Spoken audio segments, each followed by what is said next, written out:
Welcome to the Channeling Spirit Virtual Summit, a platform where we have invited Spirit to share messages, healings, and transmissions with all of us.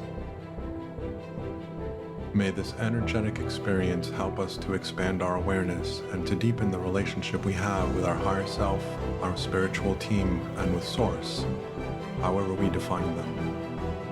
Thank you for being here and for taking part in this amazing journey.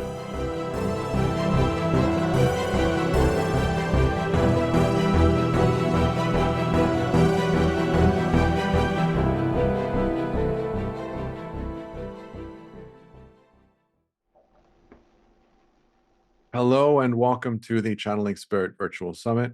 My name is Daniel Martinez Stahl. I am here with Susan Kennard, and we are on Season 8, Episode 8. And I'm excited to have you back, Susan. Thank you. I'm excited to be here. Yeah, thank you for coming back to play. Hmm. As always, I'm going to invite you to introduce yourself, and then we'll go from there. Sure. I'm Susan Kennard. Will that do? No. That will do. It will do. I'm known as the spiritual scientist because I like to blend the science and the spiritual. I'm very much a barefoot spiritual person, meaning very down to earth, very evidence-based.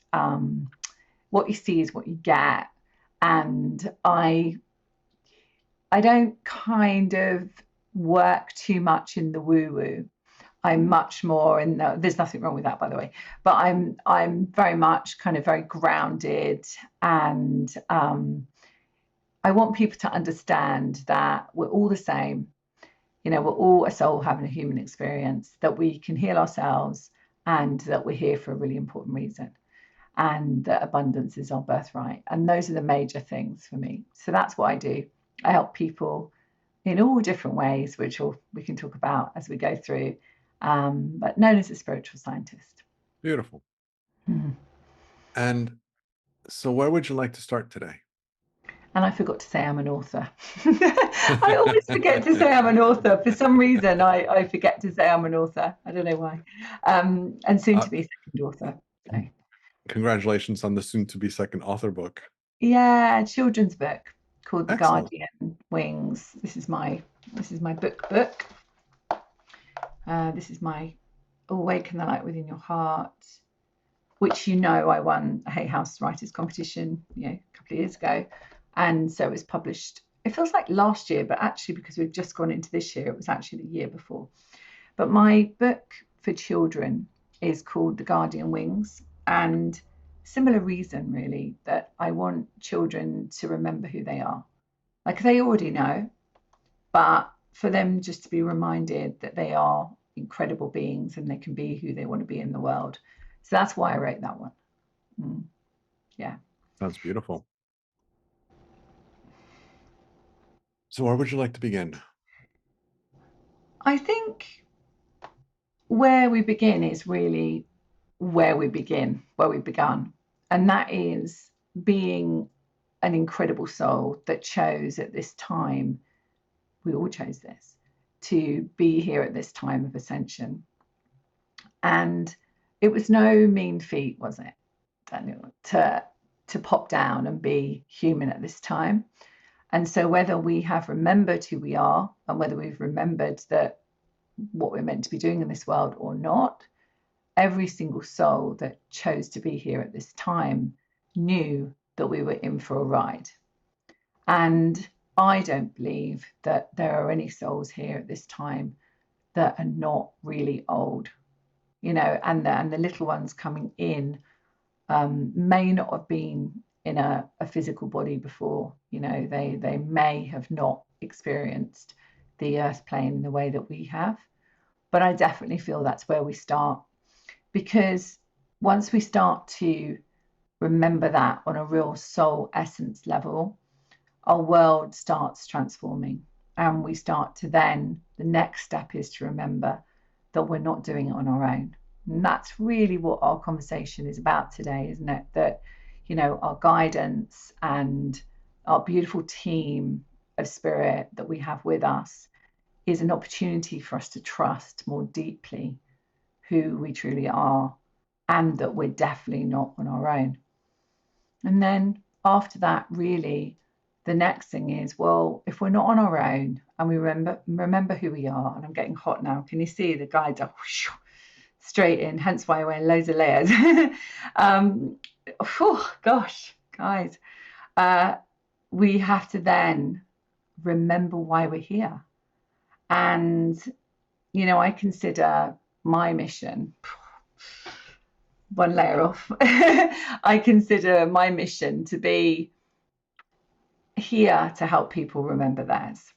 And that's really where I think our conversation is to go, is that we remember who we are. And I think everybody who's listening to you, Daniel, who happens to be part of this experience, will remember that they are a soul having a human experience, but they might remember it in a conscious way rather than an actual soul essence way. And when we start to remember on a real true soul frequency essence, we then remember that the guides that we have are part of that experience. And so as we develop a relationship with trust with our guides, we're developing a deeper trust with ourselves. And somebody spoke to me about this the other day and said, whenever you speak, you always seem to have a level of peace about you. And I said, yeah, and I think that is about the trust piece. Literally a piece of trust, but literally peace with trust. And I think that when you trust, as you know, Daniel, when you trust your guidance and you trust that you're not on your own, then nothing else really needs to worry you. You have little worries because we're in this dimension of human, but fundamentally, when you know those things, you can open the door to your mission, because you're in that place of whatever happens, wherever the door opens or closes, you know that there is a real reason for why that's happening. Yeah. There's so many things that popped in my head as you were speaking. Oh, I'd love to go there. Oh, let's go there.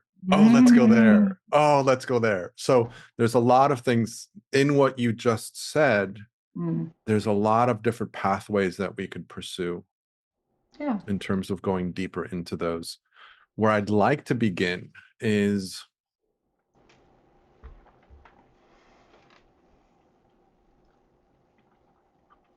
what's coming up for me most is the reminder of your children's book,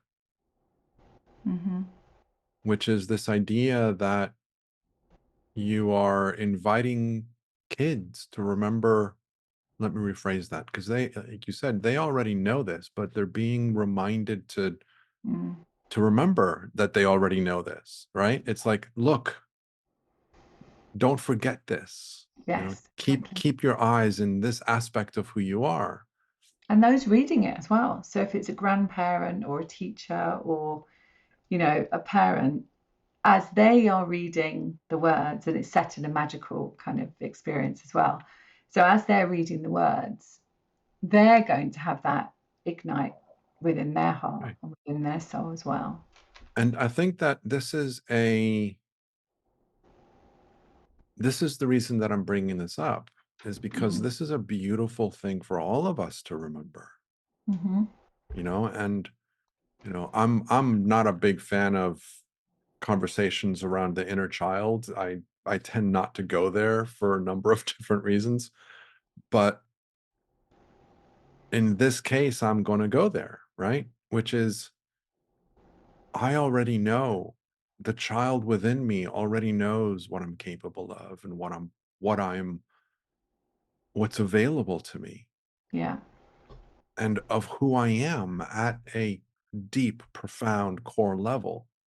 My child already knows that. And allowing ourselves to remember that we know, almost like putting ourselves like in a well, again, let me personalize this. What I ended up doing as you were speaking about that was I personalized it, and I was the child remembering that I already knew that. Yeah. And it's a beautiful message. It's a beautiful reminder for all of us. Mm. And so I'm really looking forward to reading that book. I think it'll be a great, wonderful message. I So I think I wanted to might share read that. it as well. I might, because my book's on Audible as well, Amazon Audible, and I think I might actually do the same with this book. You know, go to the studio that I went to and record it, because I think that, you know, sometimes parents don't have time. I'm a parent myself with teenagers, and sometimes parents don't have as much time. But if they happen to have that on when a child's going to sleep or something like that, that's my intention, that they listen to it and they listen to my voice. And of course, the guides will be speaking through me as well. So they'll be receiving that healing at the same time. So, Yeah, that's yeah, beautiful. I'm looking forward to it. me too when it finally comes out. There was something else that popped in my head as you were speaking.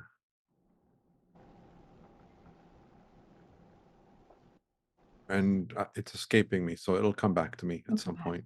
Mm. So where do you want to go next? Hmm. I think the main thing I think that really shows up in our life once we step out of the spiritual closet, when we really remember that we are a divine being. To me, that's stepping out of the spiritual closet, because wherever you might be in your life, with your work, you know, situations, once you start to own and become that authentic person that you are, which is that soul choosing to be human, and also that channel of light for the space for everyone else. Your guides are stepping in, aren't they? As you're listening to this, I can see them. And as you know, as we start to kind of step out of this old paradigm of not letting anyone know we've remembered, we start to see that there's so much more for us than we thought. And I know you don't want to go into inner child, but there have been many times in our childhood experience that have been triggered by times before. So I don't believe, I'm being a trauma specialist, I don't believe that childhood trauma is just childhood trauma. I believe it comes from the ancestors and from epigenetics and from lifetimes before. So I believe that we have these experiences. But what happens is that we put up a little bit of a heart wall or a veil, let's say, and that stops us from remembering in that moment, which stops us from being authentically spoken in the sense of source, because there is a fear we'll be killed for being a channel or killed for being a healer. Of course, no one's a healer for anyone else, but you know, channel of healing. Or we'll be killed for speaking the word of source or the word of God. So of course, those parts of us that were triggered stop us from truly authentically stepping out. And I think that once we do that, you know, in my community, in my soul family, Soul's Mission membership, when people step into it and they actually really own the fact that they are souls having a human experience and that they value a community, wondrous things happen, because the door opens as the soul has opened that door. And it's as we start to make sense of why we perhaps didn't put ourselves out there, why we didn't tell anyone what we believed, why, you know, why we chose to hide behind the curtain. I did. I hid behind the curtain as a psychologist and a psychotherapist for years. I was doing the work with people, but just not telling them. So I'd be speaking to my guides would be telling me exactly what was going on. I'd do the work with them. I wouldn't tell them that my guides were telling me. And so it was like I was hiding behind the veil of being a channel or medium, etc. And so once I stepped out of that and I owned it, actually that's when all the interviews happened and stuff like that many years ago. So it opens that door where you're being your authentic self. Yeah. That I think is really important, especially now. There's something that I want to bring up, which is something that you mentioned earlier. And it does relate to this aspect of being authentic with who you are. Mm. I tend to believe that there isn't a single soul that is alive on this planet that is a new soul. I think they are all experienced Agree. souls. That's Yeah. that's my personal belief. I've never had a conversation with spirit about it, but the importance of this time is so critical that I do not believe there is any young souls that are here right now. And I agree with you that everybody that is on this planet is well aware of what is going on, whether or not they are conscious of it in their life. I absolutely agree with that 100%. And what we are stepping into is an authenticity. We Yeah. are stepping into an experience of life that is authentic to each one of us. And Mm. so I'm not living Susan's life, I'm living Daniel's life. Mm. And authentically, who am I to Mm. present myself to this world as myself without Mm. fears and without judgments and without, ideas of lack and limitation? It's learning to do that. And, my mother keeps on, it's really funny. My mom is a bit racist and she's a bit prejudiced and she's a bit of a It's lot that of the age things. group. It's that age group. And it's also because she grew up in Guatemala, which is, Yeah. culturally a very prejudiced culture. Yeah. At least it was during that time. But she's not super racist and prejudiced, but it does sneak out. And every TV show right now, and for the last number of years, almost always tends to have some homosexual relationship of some way, shape, or form. Yeah.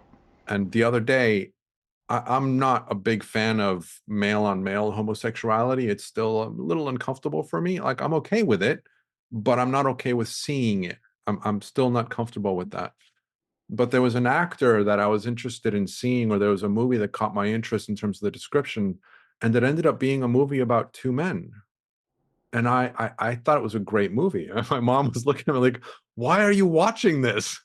And I was like, the storyline caught my interest, and I'm enjoying the story, and it's really fascinating how all of these cultural awakenings to this authenticity of sexuality Mm. is happening now, right? Which is this reminder for all of us to be our authentic selves. And Mm-hmm. so if I am born as a man and I associate as a woman, be authentic with that. That's part of what is shifting the cultural idea of lack of authenticity.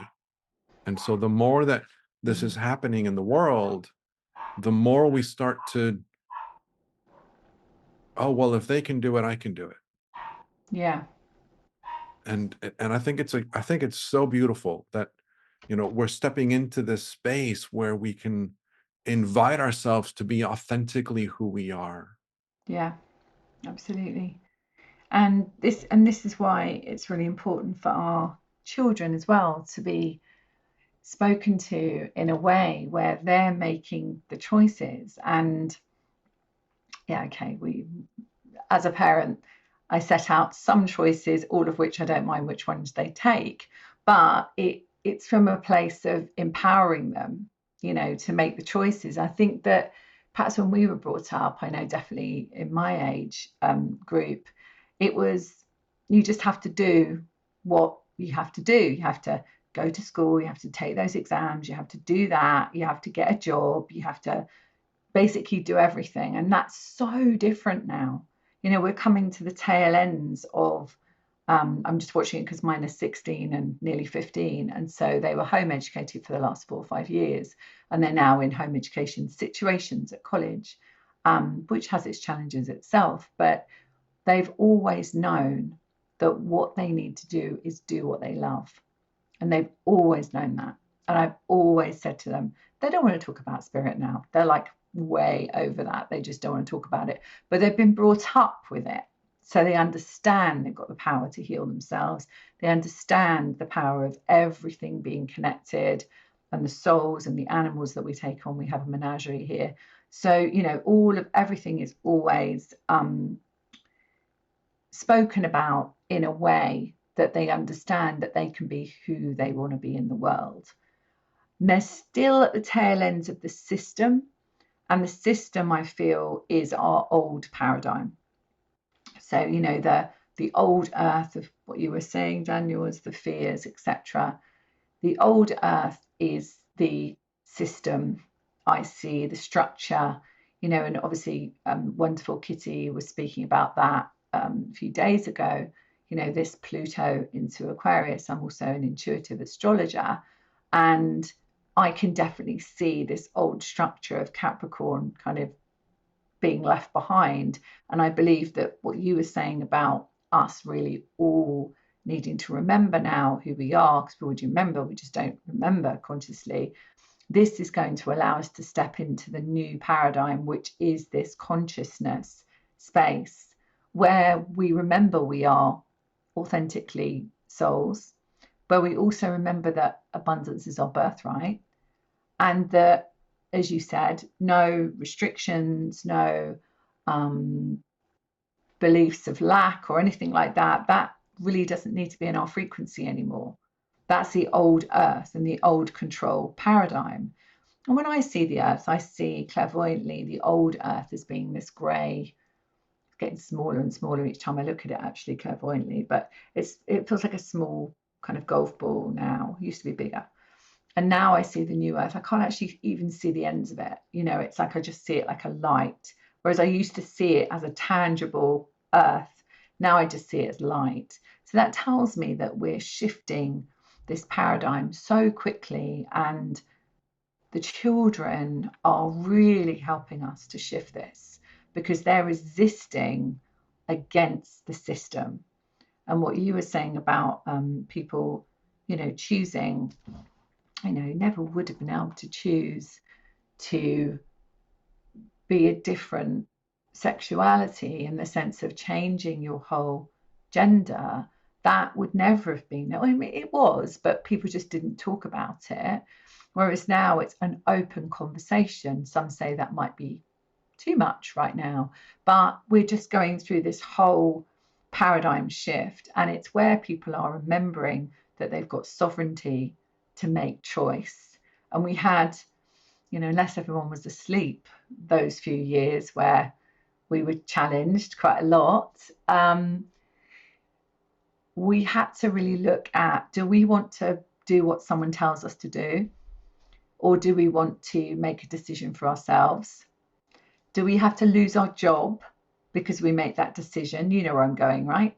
Do we push against the, you know, the authority? I always have, actually. I've never been good at authority. So do we push against authority? Do we accept what we're told is truth? Or do we accept our own truth? Okay. And I think this is massively what's happening now, is that perhaps what we were told before is, no, you have to do this, you have to be restricted, and so on. People are saying, actually, no, I remember who I am. I take this jacket off, meaning my body, and underneath is this incredible light, which doesn't have any worries about anything, just knows exactly why it's here and why it chose this vehicle, the jacket for your soul, and knows that there's an incredible GPS of the physical body being the barometer for the soul. And so when the physical body is telling you something, you listen, right? You listen. And if you don't listen, it will get stronger and stronger and stronger, because your soul is actually talking to you at all times through your physical vehicle. Okay. So as we are stepping much more into this understanding and a soul essence understanding, we're throwing out the old stuff. You know, no one wants to be told what to do. No one has ever wanted to be told what to do. But we were conditioned into thinking you have to do as someone wants you to do. Yeah. And actually, your soul knows exactly why you're here. It knows exactly what's right for you. And it's the same when we, you know, perhaps sometimes we project our own fears onto our family members, right? So, for example, we might have a wife or a husband or a girlfriend or boyfriend or partner, whatever, and we can see that they are not expanding and growing as we might be. And we know that there's so much more. I hear this all the time, by the way, know that there's so much more with that person. And they know that they're this incredible person and they're just like this. They're no way going to be watching YouTube channels about meditation or spiritual awareness or healing or going on a journey of consciousness. They're not, they're in their place. And that person can say, oh my goodness, I can see so much more for you. And we have a projection that that person needs to be where we want them to be. When we actually realize and remember that our soul is guiding us and their soul is guiding them and your children's souls are guiding them, you can step back and just go, I'm authentically who I am, and I'll meet that person where they are in this given time. Because I feel, and I don't know if you feel this, Daniel, but I think the souls that haven't awakened and perhaps follow structure, government control, etc., are older than the souls that have awakened. Because what a journey to go down, to actually experience all of that pain and struggle and lack and forgetting who you are. Yeah? To me, that's a stronger soul and a soul that's actually not, you know, that's been here way more times than us. You know, I see it like that they're showing us, have compassion. Remember who you are. They don't need to be where you are, you know? And I can turn it around that way because I just really feel that the best learnings that we ever get are from people that push us and trigger us. They are the best learnings. And with that, I see the light getting stronger here with the new earth. So that tells me there's some element of alignment there with that. A lot of people that are in this conversation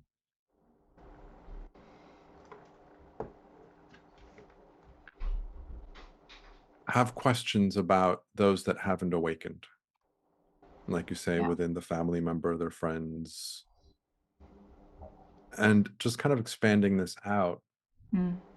A number of years ago, 2-3 years ago, I was listening to Maitland channeling through Jamie Butler, who was one of my teachers. And she was talking about how everybody has a role to play. Everybody is playing their role in this process, right? And so one of the things that I've been recognizing, learning, seeing more clearly in this last year is the role that we play in the transmutation of energy. And so as I work through my dramas, my traumas, my issues, my emotions, and I allow myself to expand into a more broader perspective, and that allows that energy to shift, I am making it easier for someone else on the other side of the world to do the same thing. Exactly. Or even your neighbor. Right. And I'm just saying other side of the world just because it will impact everyone on the planet, right? And the people that are fighting against.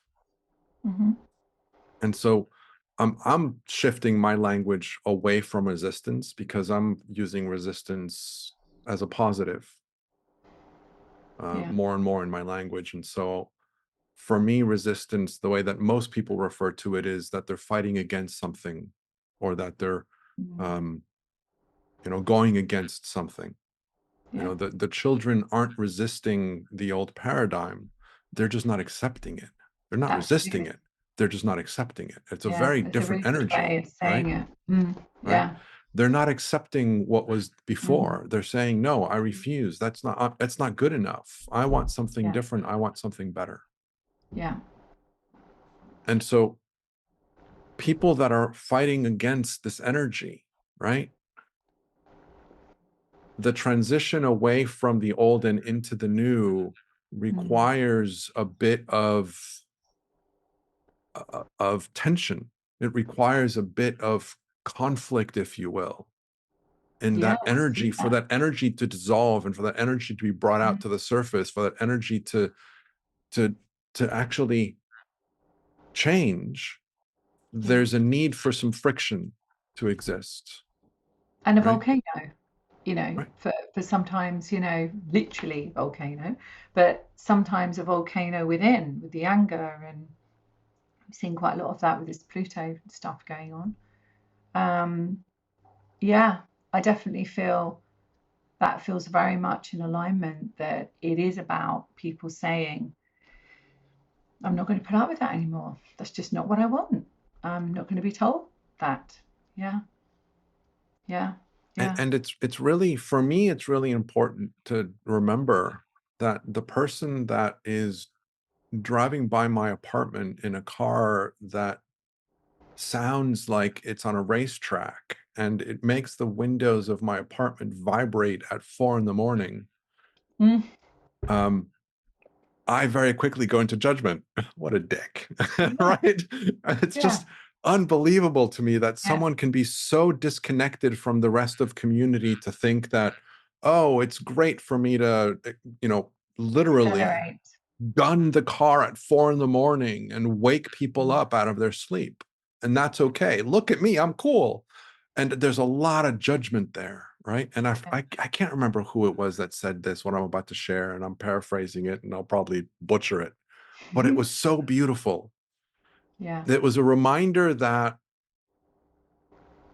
there was a conversation about littering, and there was a person who was really adamant about, you know, protecting the planet, taking care of the planet, and people were throwing stuff in front of their presence. And this person got into so much judgment about this person littering. yeah, And her spirit guide, I think it was a female, her spirit guide jumped in and said, apart from what you are seeing, what do you think is happening with the energetic litter that you're leaving behind with your thoughts and with your judgments? And I yeah, just went, oh my God. yeah. Because it's fueling it. It's It all in is. there. It's Fueling amazing. it. It's Yeah, amazing. It's yeah, amazing how much litter we leave with our judgments of other people. yeah. And that just kind of, that energetically it lingers. No different than when somebody throws out a bottle out of a car and I want to slap them across the head and, and be like, what are you doing? But I think, Daniel, it's okay sometimes. I mean, we are human, and it is okay to, we're not perfect. I'm certainly not perfect, and we're not perfect, and we will sometimes raise our voice, or especially with teenagers, we might do that, and we might actually. But then it's having the consciousness, which is what you're talking about, having the consciousness of saying, okay, so if I do raise my voice to my children, I will say, I'm sorry I raised my voice. I was feeling really frustrated by this situation or whatever it was. So it's having the consciousness to step back and say, this is how I felt in that moment, rather than making them wrong. Do you know what I mean? So it is like the litter person, it's being cross maybe in that moment, and then coming back and going, oh my goodness, actually, exactly what you said, Daniel. Um, I wonder how much litter I gave there in that moment. Yeah. So it's great you said that, because quite often, if someone cuts you up in the road or parks in your parking space, actually that doesn't happen because I have parking angels. But something similar might happen. I very rarely get angry. I don't really worry about anything. I don't get triggered, but I do by my kids. Yeah. And it's usually the fear that they're not doing something that I know is really healthy or helpful for them. That's normally the reason why I get triggered.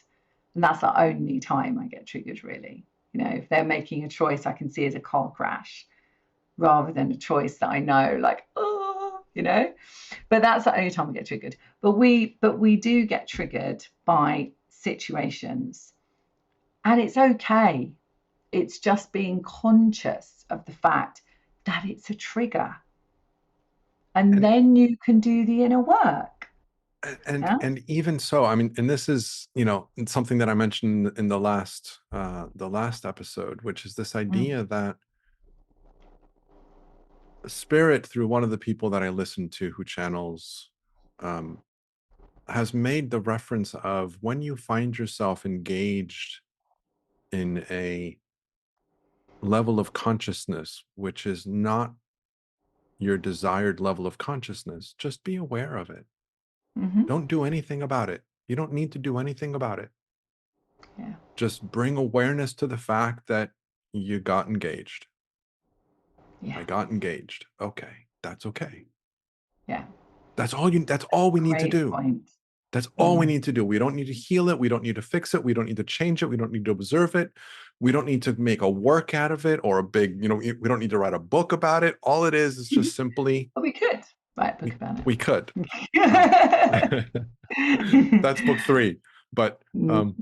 it's this idea that what's going to make the biggest difference in our lives is just Mm. recognizing when we get caught up without judgment, right? No And coming judgment. back to the soul self as well, coming back to the remembering who we are. And well, the guys kind of want to kind of chip in here is very much when we also remember that we're not on our own. It's a key part of feeling that sense of peace. And so therefore, you're much more connected to your soul self.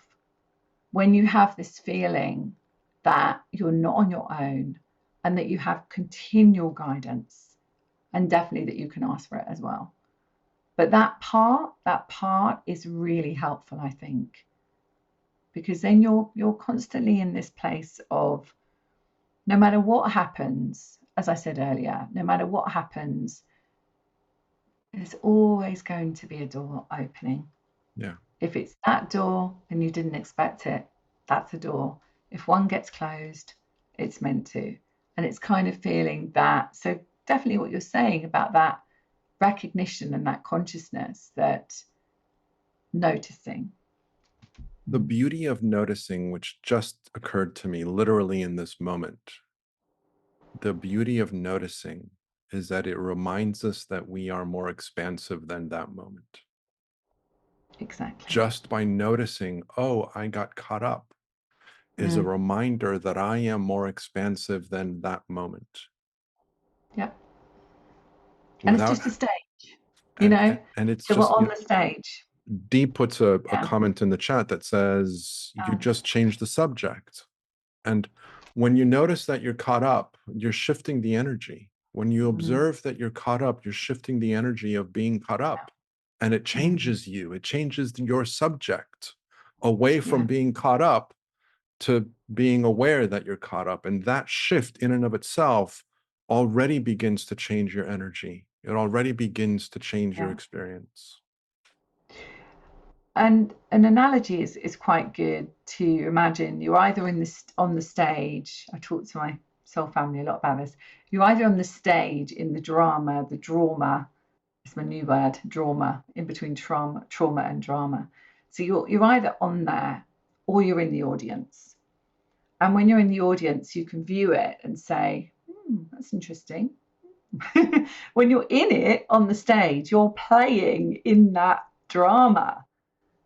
But when you can step back and be in the audience just for a second, you've literally come back to the remembering of who you are in that moment.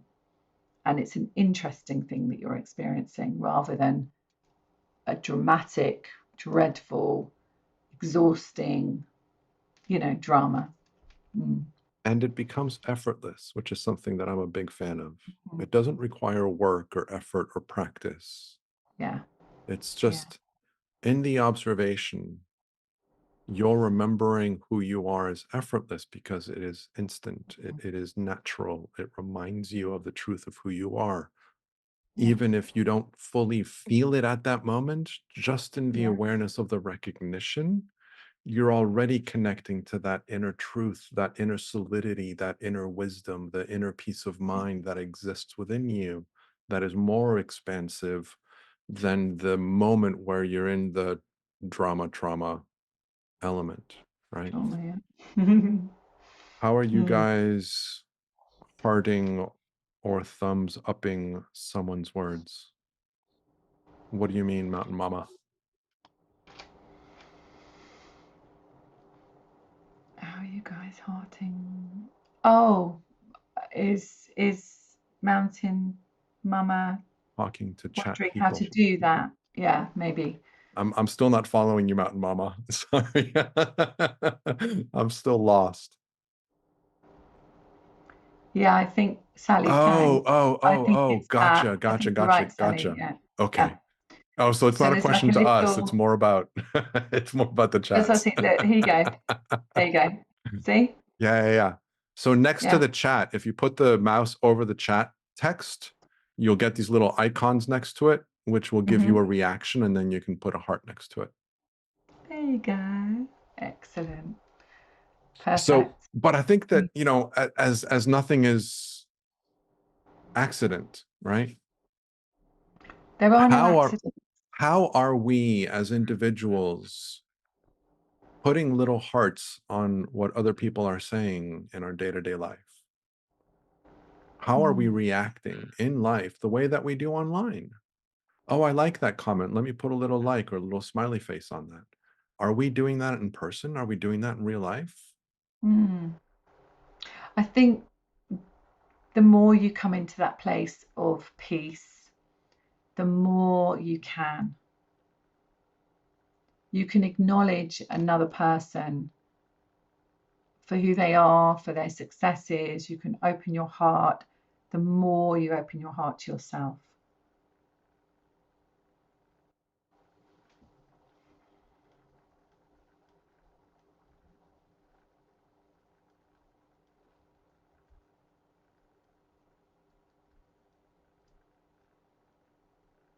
There's something that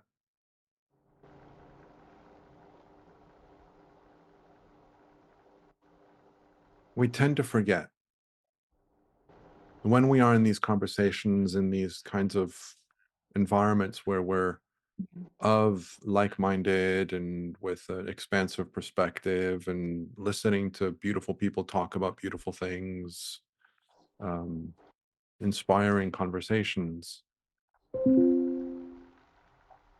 we then forget to bring that with us. We leave it as part of the summit. We leave it as part of the course. We leave it as part of the video that we heard or watched. And we forget to integrate that into our lives. Mm. These conversations, I love these conversations. I love putting these together. I can't tell you how much fun these are for me, right?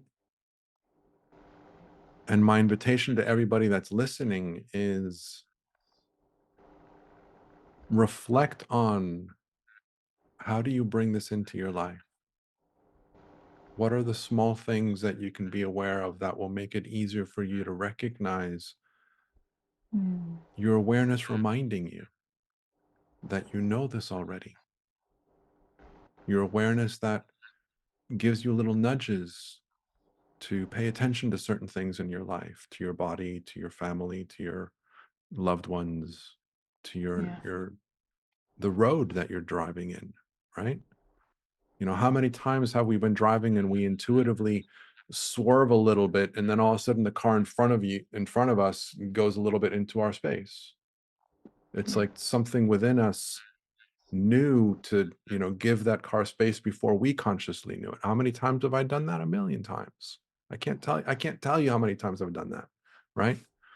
And so it's this idea of like Mountain Mama was talking about, right? It's how are we putting the little hearts and faces on the people outside of this conversation?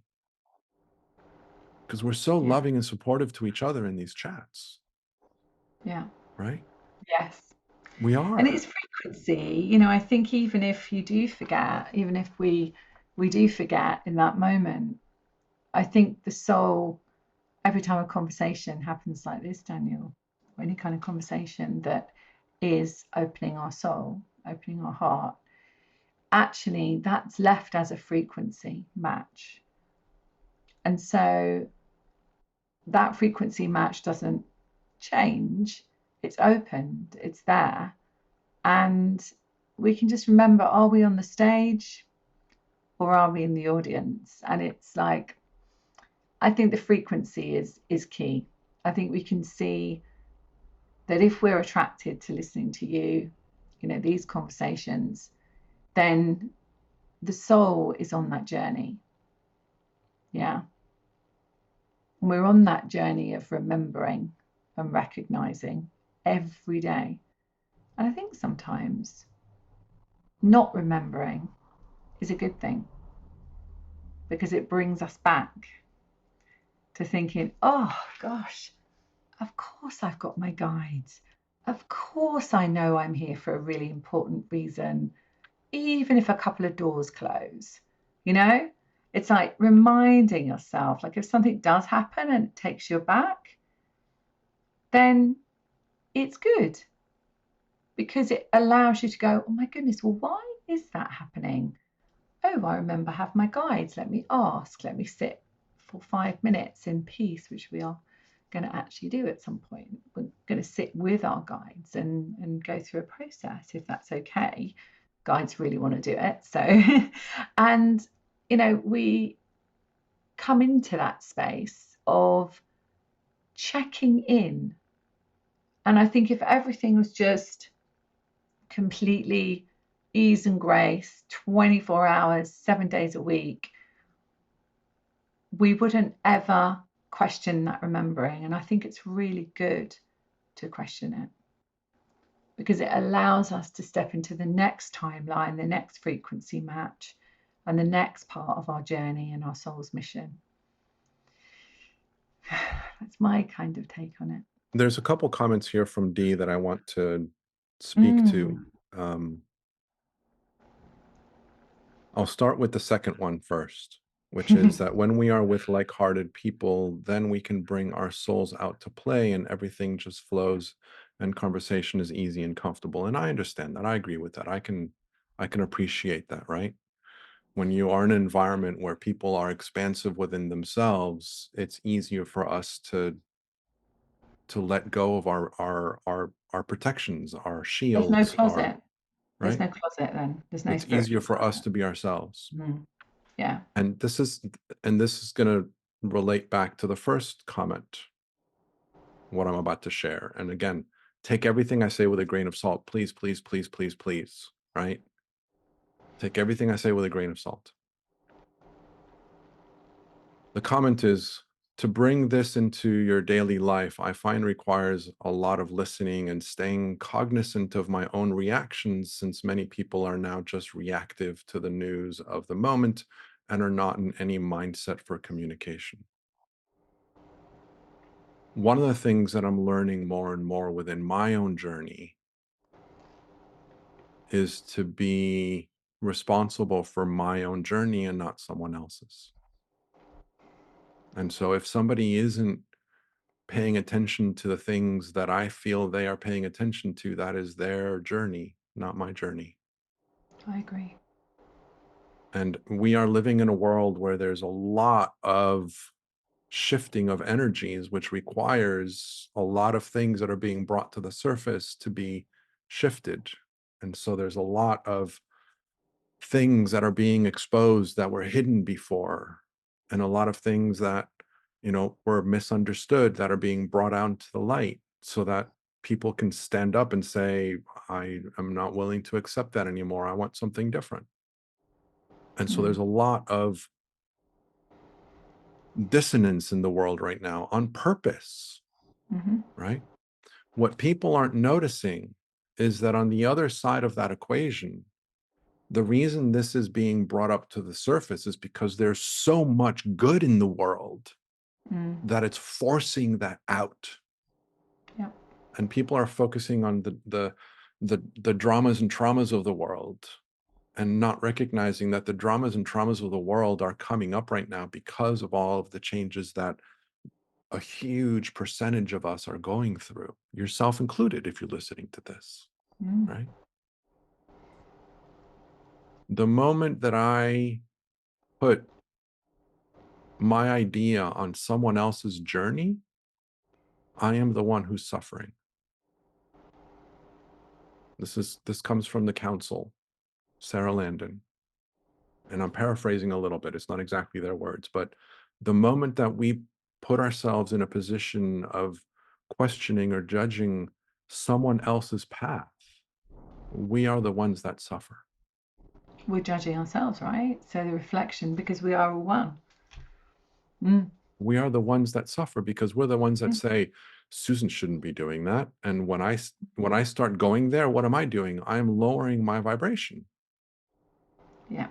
because I'm judging Susan for not being where I want her to be, or not doing what I want her to do, or for doing things that I don't think she should be doing. And Yeah. as soon as I do that, I lower my vibration. And so who's suffering? Me. Yeah. I'm the one who lowers my vibration when I fall into judging Susan for the path that she is on or isn't on. Mm. And the more that we recognize that we are all on our unique and beautiful path, like Susan said, my higher soul, my higher self, my oversoul, whatever term you want to use, is guiding me on my journey beautifully and perfectly for whatever it is that is best for me. And so is Susan's. And so is the person who drives by gunning their car at 4 a.m. You know, their higher self is doing the exact same thing to them. And helping yours, because it helps you to think Right? about that detachment of, wow, that's interesting. Rather than he's and you started the word beginning with D and ending with K. Yes. I'm a little behind on the chat, guys. I kind of feel like, so if there's something that's been said that I haven't brought up that you guys want to bring up, please ping it again, because I feel like I feel like we're in a position where Susan's guides can step in. So I apologize that there's a bunch in the chat thread that I'm gonna kind of put off to the side a little bit, to give Susan and her team some time. Does that feel okay for everybody? Does that feel okay? Yeah, is everyone kind of ready?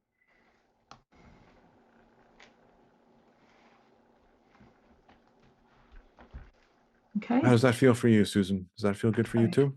It's always fine. Let Okay. me just want to see who wants to come in first. Hold on, and what they want to do.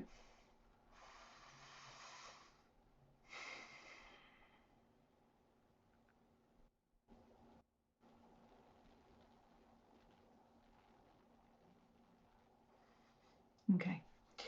So it is the Council of Light, actually, interestingly. I was like, they were like, we're the Council of Light. And I'm okay, let's do that then. Right. So they really want to talk first. And I'm just going to go with where we go with it, because I can't see what they want to do at the moment, but I know that they want to say a few words. So we'll let them say a few words, okay? So let's come into our heart space. Let's put our hands on our heart. And we ask for a beautiful sacred space to be created so that light and love may flood in.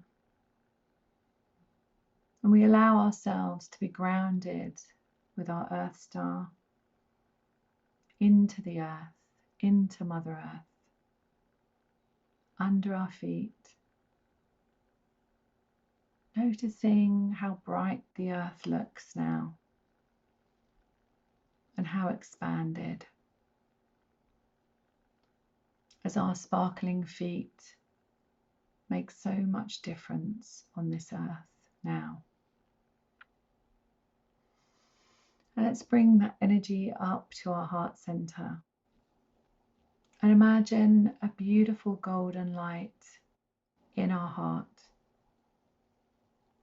connecting into the hearts of everyone here present in this moment and listening after, and expanding that light in your heart and imagining your heart filled, expanding out into the room that you're sitting in, into the whole building, your house, your home, into the area where you live, and as broad and as wide as you can possibly imagine. And drawing your attention up to the crown of your head, feeling the sense of your crown opening, expanding, and then drawing your attention to your soul star above your crown, way into the multi-dimensions, accessing all of the wisdom from the universe and the multiverse, and all the times that we remembered who we truly are. And as we bring that light, I see it like a rainbow ascension light, like my background coming down, like a beautiful bubble of light around us. I want you to call in your very own council of light to be present with you.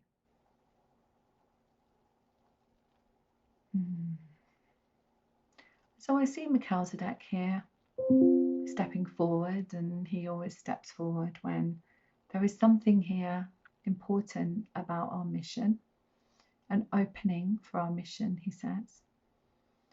And so I'm listening to the council here who wish to come in and speak to you first. And then we're going to receive an activation, I'm being told. So this is great. So just be present and listen to the words in your heart. We are so honoured that you chose to come at this time and choose a vehicle to walk forward on your soul's journey. We are so honoured that you are choosing to remember who you are at this time. We are so honoured that you are choosing to listen. We know that there are many in this world that may have appeared to have forgotten who they truly are. But we would invite you to understand that no soul here has forgotten. Not one of you has forgotten the power of the infinite soul. So we ask you to look upon those that appear to you to have forgotten as those that have a deep remembering, and hold the space for them to remember in their own perfect divine timing. And we ask you to see those souls as those that are great teachers for you, where you open your heart more to the love of compassion of them. And as you do that, you open your heart to compassion of yourselves. We come with so much love and honouring of you that there is never a moment in your linear time that you are on your own. always remember, through the seemingly good times and the seemingly bad times, we are with you. We are never far from you. We stand, we hold your hand, and we are in your presence, in your heart, in your soul. There is no separation from us. There is no separation from you. We are one on this journey. We see great things ahead for you. We see so much light. We see so much love. And we wish you could see what we can see for you. Because then you would never have a question of who you are. You would never have a question that all your needs are met at each time, in each moment. And you would never have a question that when opportunities arise or don't arise, they are perfectly aligned for your soul and your soul only. We ask that you ask for guidance, that you talk to us, that we assist you. We ask that you ask for guidance on your journey, in your life, in your relationships, in every choice that you make. Be still in your heart. Be still within your presence, because we are with you, guiding you every moment of your day.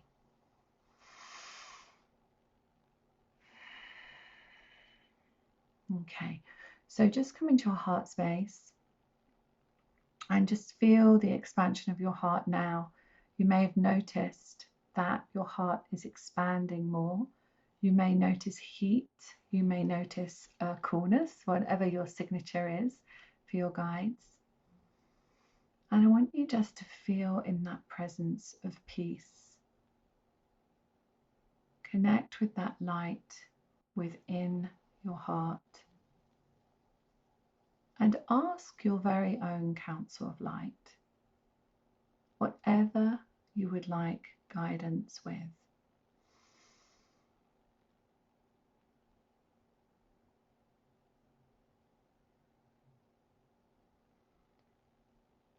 Use your breath as your space. And as you breathe, listen in the space between your breaths.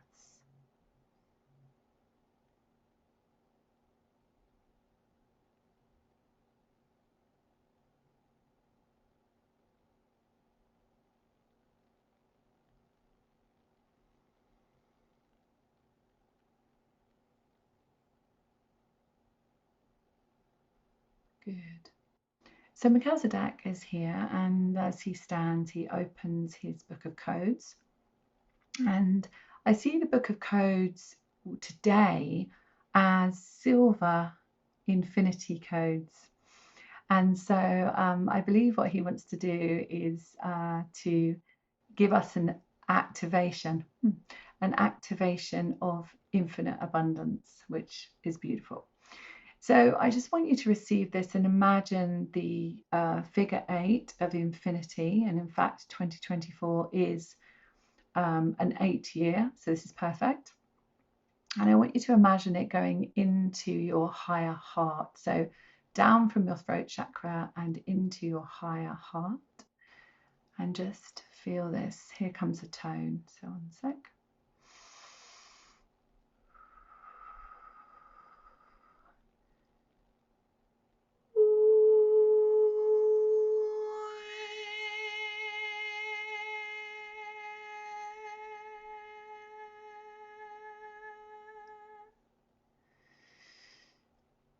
So just feel into that. I can see lots of light here. What Melchizedek is saying to me is there is an expansion now in the higher heart. This is to do with your mission, to do with being able to hear your mission more clearly, he's saying. to feel the frequency shift and to enjoy the opportunities.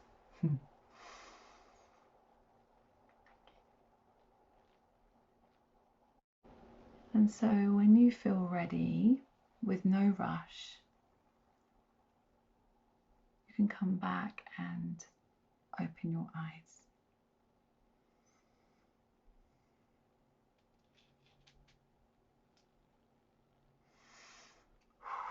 Boiling hot.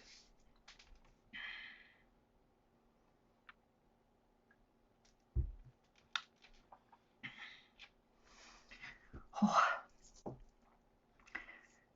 Daniel, in the freezing cold weather in the UK, whenever I work with spirit, I look like I'm in Hawaii. And there is a reason for that. I get absolutely boiling. A friend of mine gets that way too. Yeah, When she's doing Reiki healing, she gets really hot. yeah, Like her whole yeah. body starts to Burn boil. up. Yeah. So it's, oh, Sally Jeffrey said, why are you hot? I'm really hot too. Yeah, I'm really hot. Yeah. So thank you for that. That was Oh. beautiful.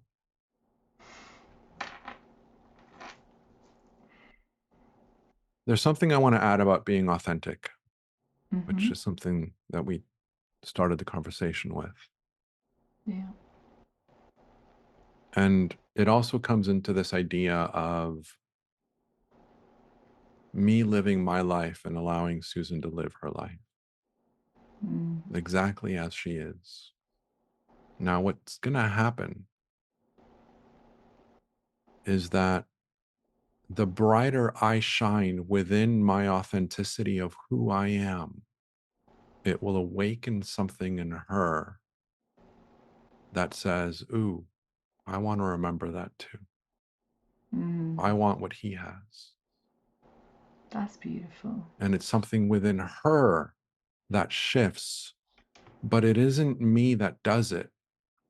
It isn't me shifting her or me changing her or me teaching her or me giving her anything of my knowledge or me sharing my insights with her. And this has been a really long journey for me to get to what I'm saying from an authentic place, right? Because believe me, when I first got involved in the 3 principles, I would have told you that, you need to learn this, you need to see this, because if you knew what I knew, your life would be better. So listen to me talk, listen to me share, right? Yeah. And what I am learning more and more within my own journey is this reality, which Spirit talks about all the time. Yeah. Our job isn't to change the world. We had this conversation in an episode earlier in the season, right?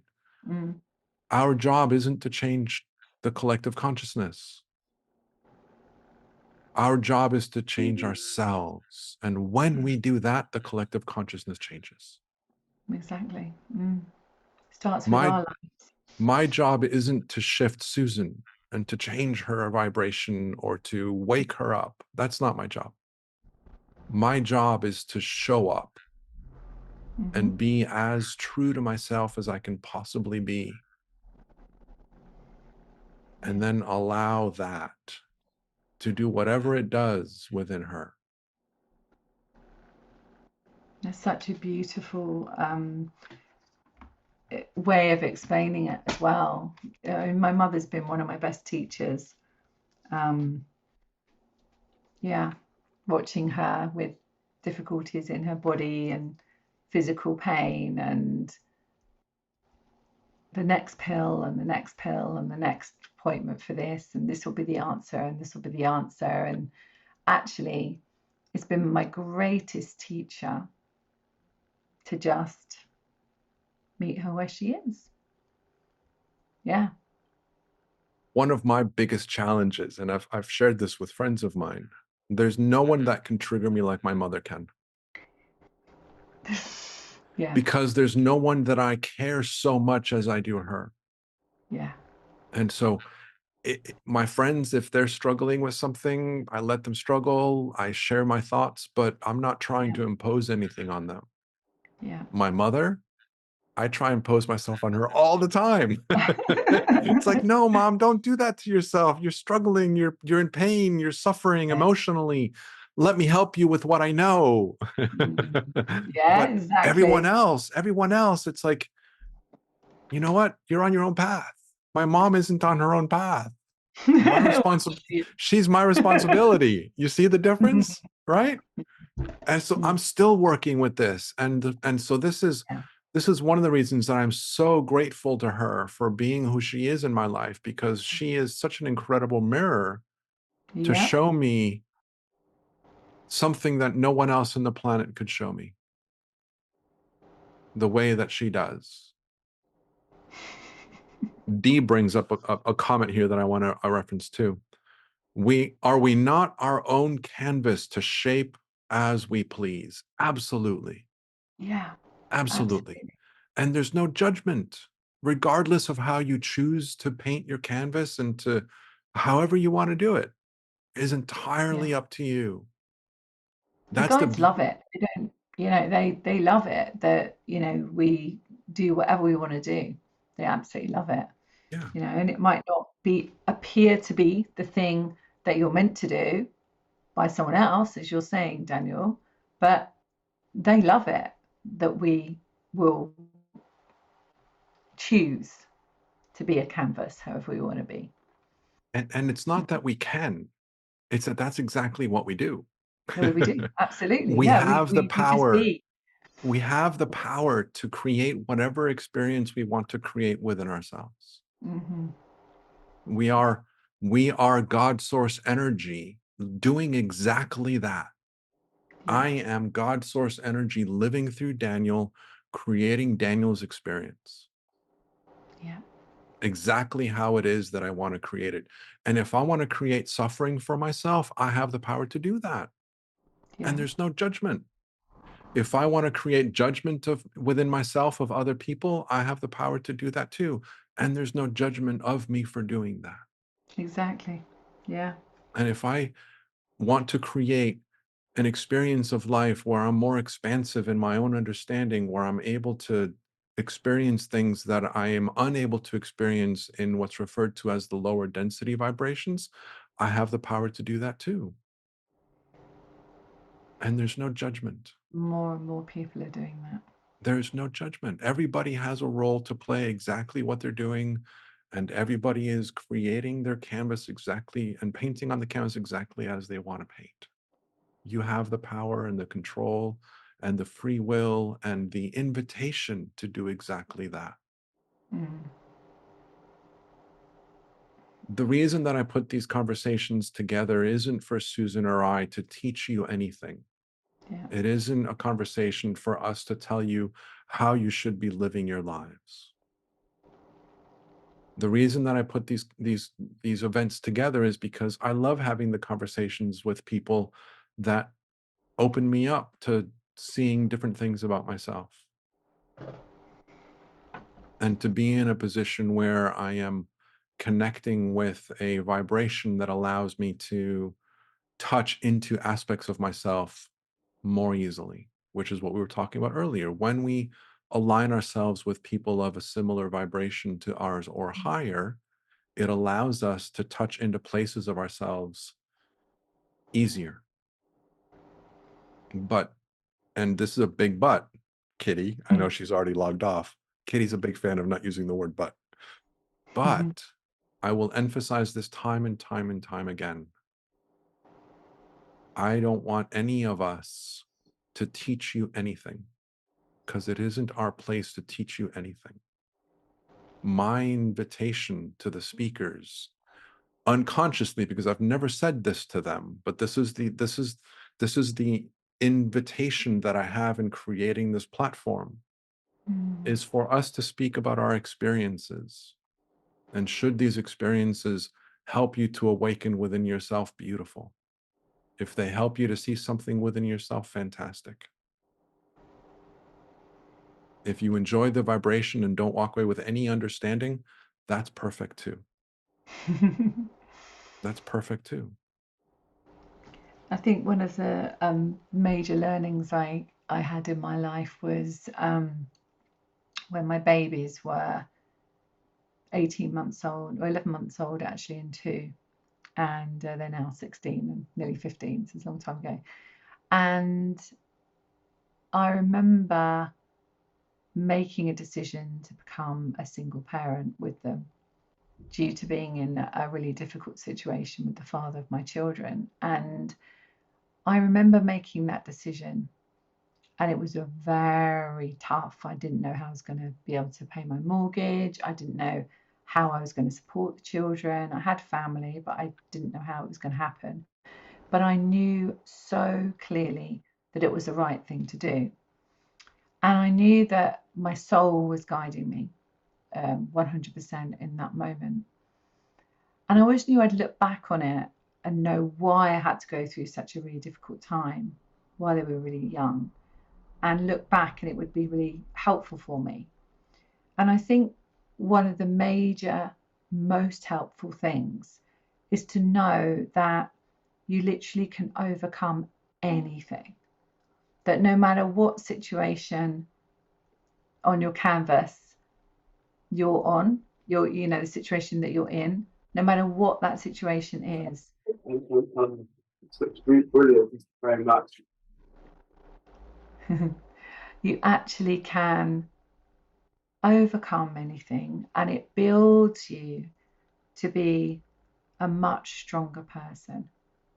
And that these experiences that people might be going through now, if you're listening to this, maybe there's some challenges in your life, that know that this too shall pass, and it opens the door for wonderful, miraculous things to happen.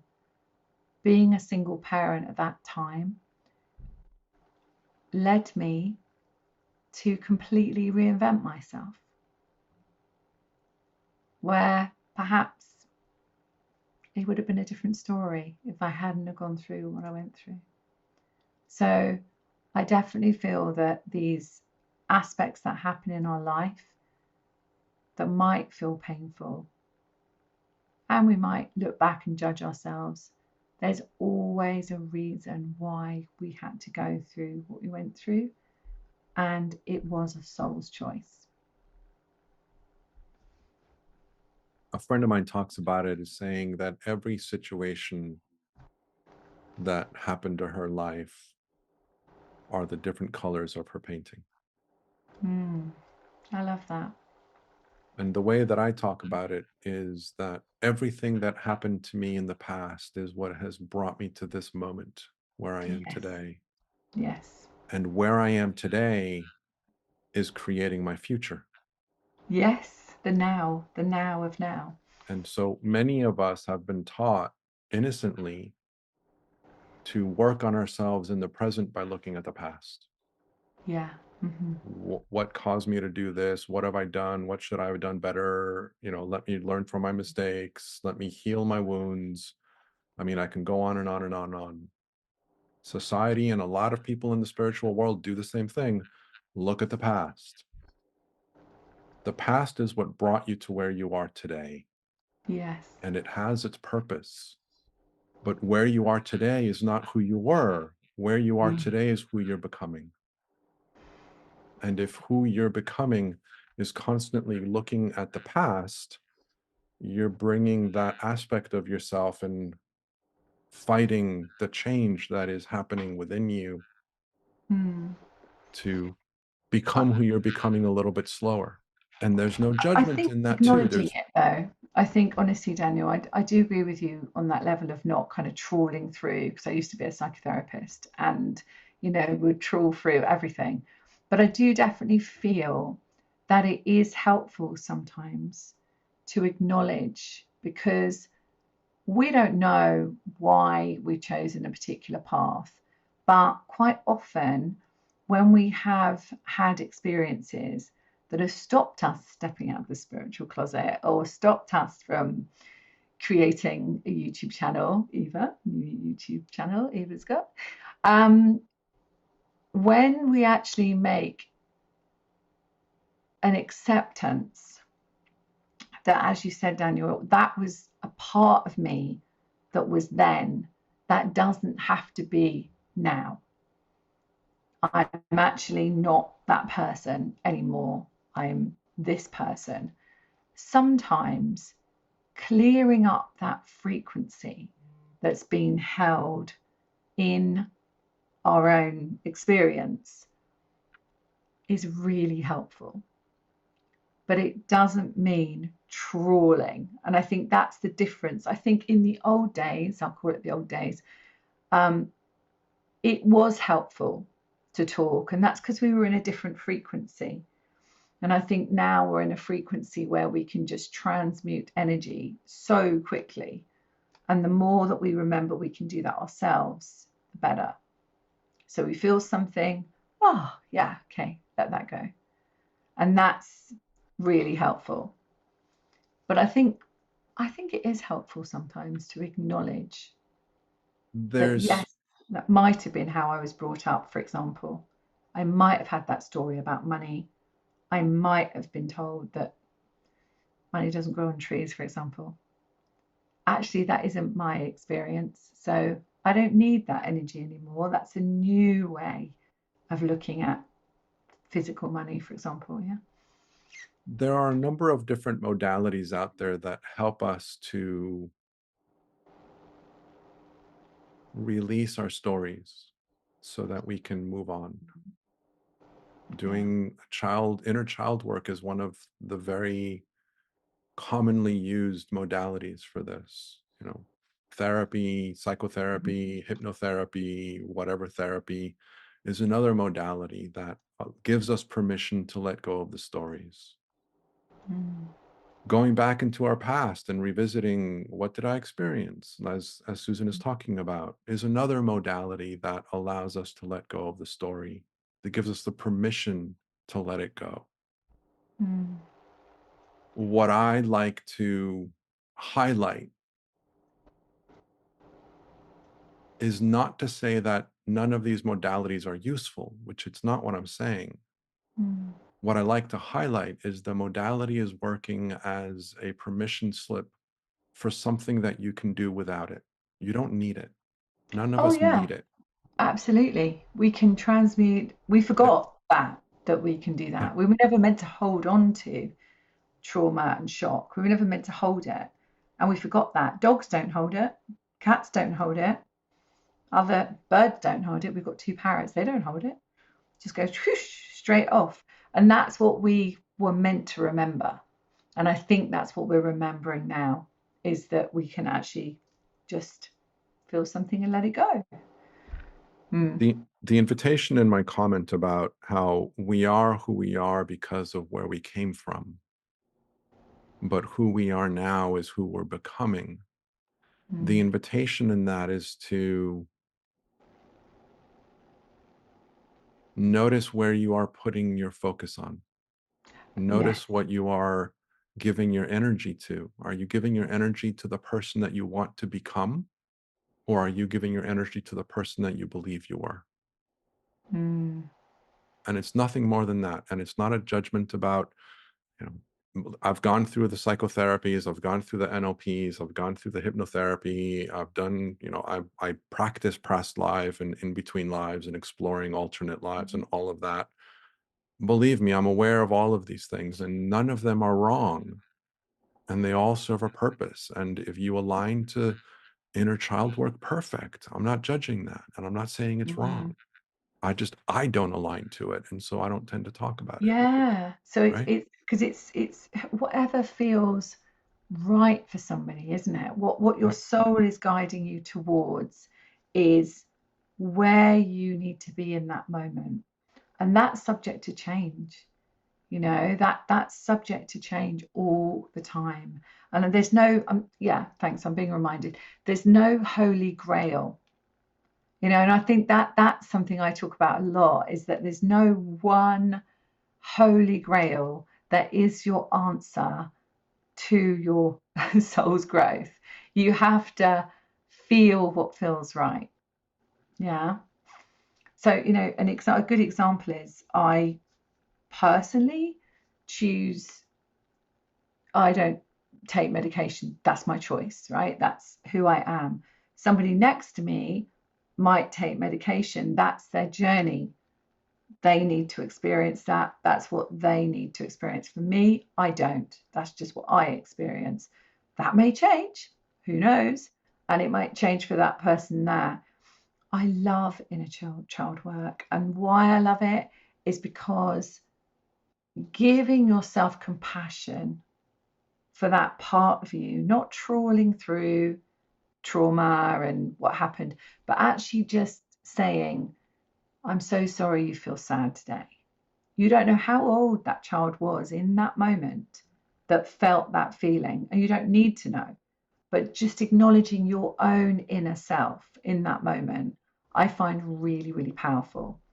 And I know many people find it powerful because we're not going into the story, but we're going into that now moment, as you're talking about, Daniel, the now moment of where we are. So we're able to acknowledge by just saying, I'm so sorry you got angry. I'm talking about the guy that drives down your road. I'm so sorry you feel frustrated. I'm so sorry you feel angry. And you're just in that moment acknowledging that part of you that needed compassion. And that's it. That's a really useful thing to have because it keeps you in the audience and not on the stage.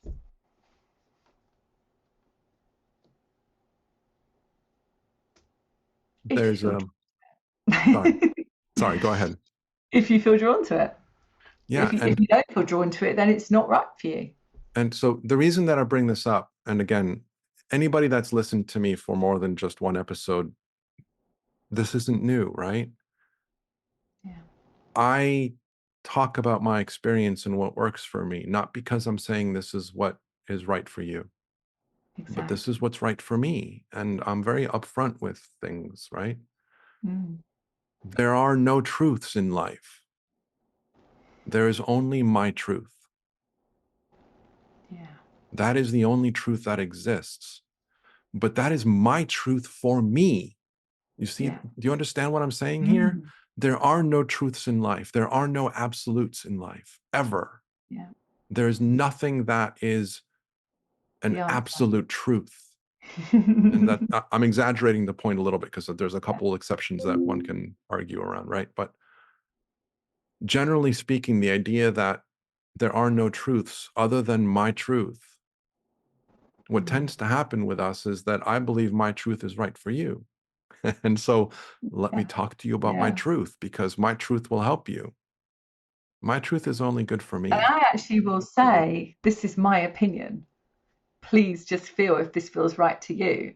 And the same as when I wrote my book, I wrote my book so that people could take from it what resonated and what didn't resonate, throw it out. It's like, I'll never put my opinions on people because I never, ever feel that's the answer. The answer is really finding that place within your own truth, exactly what you're saying, Daniel, and like really connecting to your own truth. And I think one of the things in my Soul's Mission membership, which we can talk about shortly, that as part of the offer, but one of the things in there is that I'm always turning it around to, what do you feel? What do you feel? What is your heart telling you? What is your soul telling you? What is your answer? Because it's not my answer, and I think sometimes we do, or we can give our power away to another person to fix us and have the Holy Grail.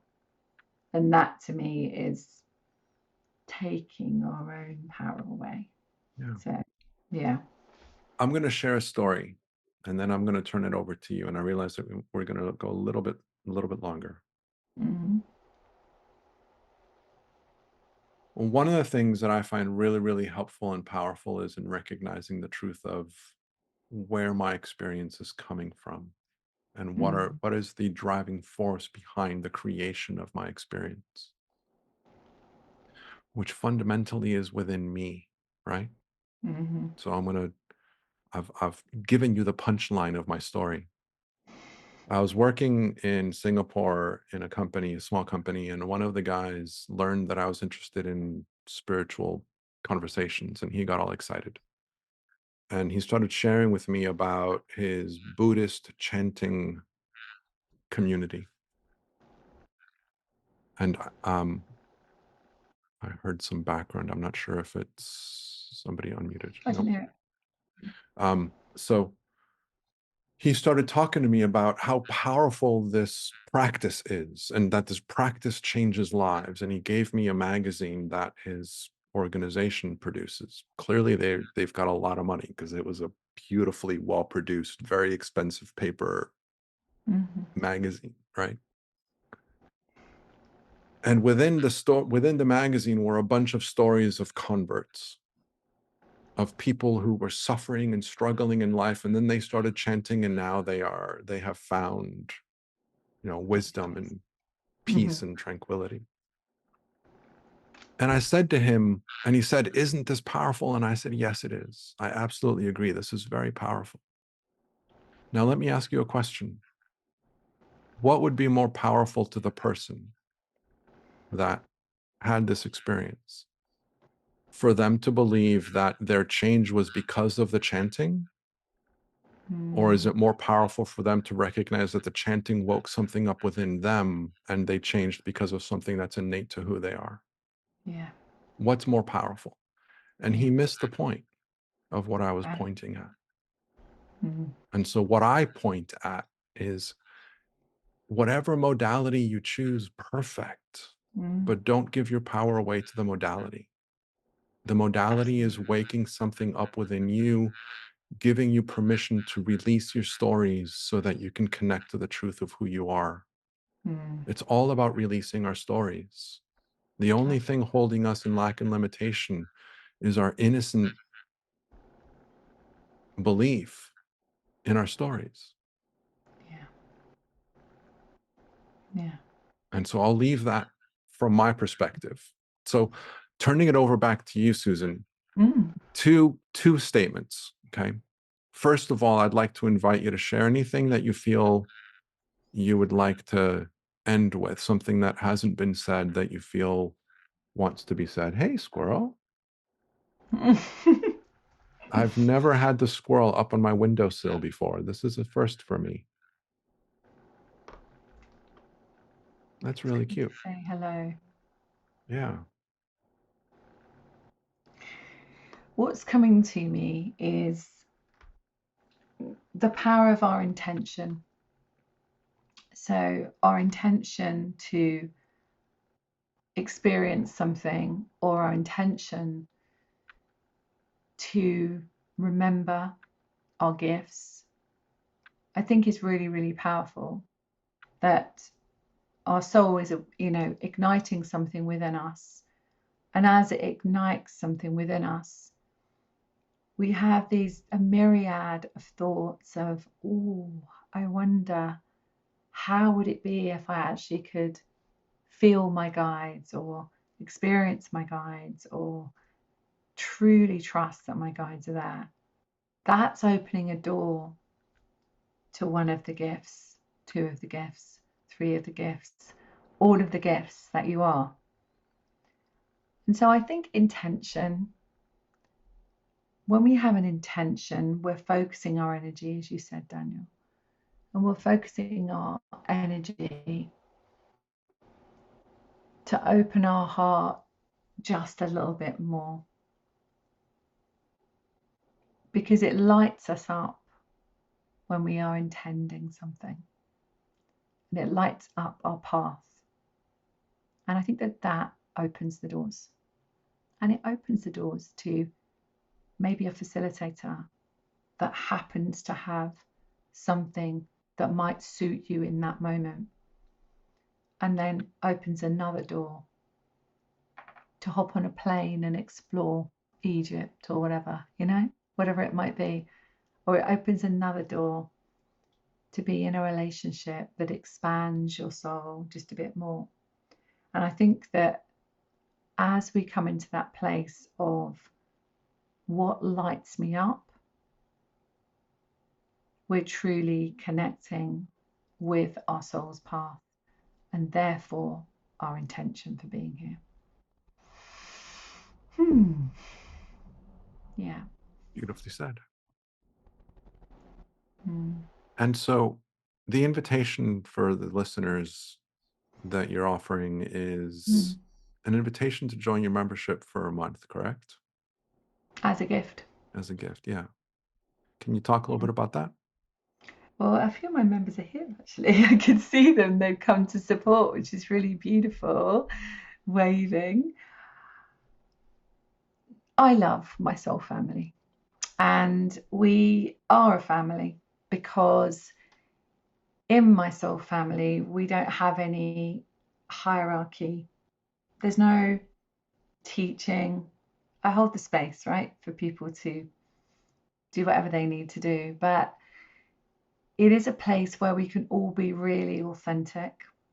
And whatever someone happens to be going through at whatever time they're going through, it's a really held space. We do meet a lot. So we meet 5 times a month, and or probably more sometimes. Sometimes it's 8 times a month, but 5 times a month definitely. And in the month of February, it will be 5 times. And I work with astrology. So 2 of our events are astrological, meditation, astrology, healing events. 2 of our events in the month are retreats. So we do more kind of like connection to spirit and healing, whatever the subject is. We've got beautiful, in February, we've got 2 Akashic, looking into our own Akashics, our own stories and releasing those. One about money, which is one of the things that people find the hardest in this life, and one about contracts and our mission. So that's really fun. You also will get the opportunity to have the replays from the other 2 from January, so that you have the whole set, self-love and relationships and so on. And then we have a private call, and our private call is where we all get together, and depending on the subject that the guides will give me, we'll work through that, we'll discuss it, we'll do meditation, we'll do activations probably, and depending on what the subject is. So we meet 5 times a month at different times, which will get sent to you, and everything is recorded. It's always me that's holding it. I don't hand it over. It's always me that's there present with you, always live and always recorded. So as soon as we finish our call, the recording goes straight out to everybody. So if you happen to miss it, you can be there. I normally charge £111 to come into the membership for a month. And so this is a gift. Okay, so if anybody wants to do that. Beautiful. I've also got a gift, I think it's on the page, just a PDF everyone can have, where it's kind of like my recipe, 5 steps to connecting with your guides. So somebody might like that as well, just to really see how, how I do it. So the PDF is in the bottom of her bio, and then Yeah. the offer to join the membership is inside the special invitation button for those of Yeah. you that are new to the website. Special invitation. And don't worry, Sally, if you're away in February, because if you sign up to it, you're going to get the recordings anyway, my love. So could you're she still sign gonna up in March when she comes back from holiday? We're going to do just February at this point in time, but she can receive all of those replays. Yeah, we're just doing February for now.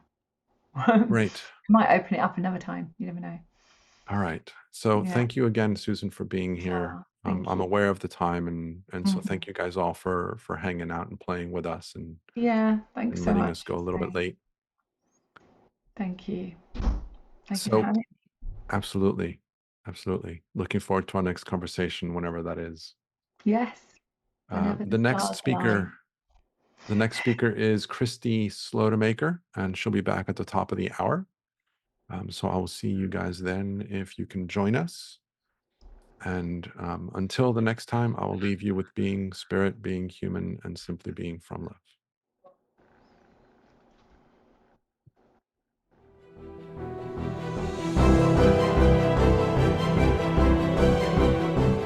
Thank you for being part of this incredible experience.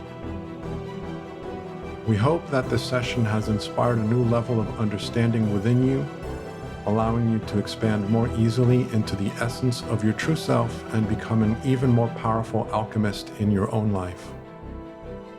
We invite you to listen to the session again and again in order to go deeper each time and expand even more, have it be via the replays or the unlimited access package. If you have enjoyed being part of this event, we invite you to tell your friends so that they can join us in the future. We are grateful that you are here, and we thank you for co-creating this experience with us. Until next time, we leave you with being spirit, being human, and simply being from love.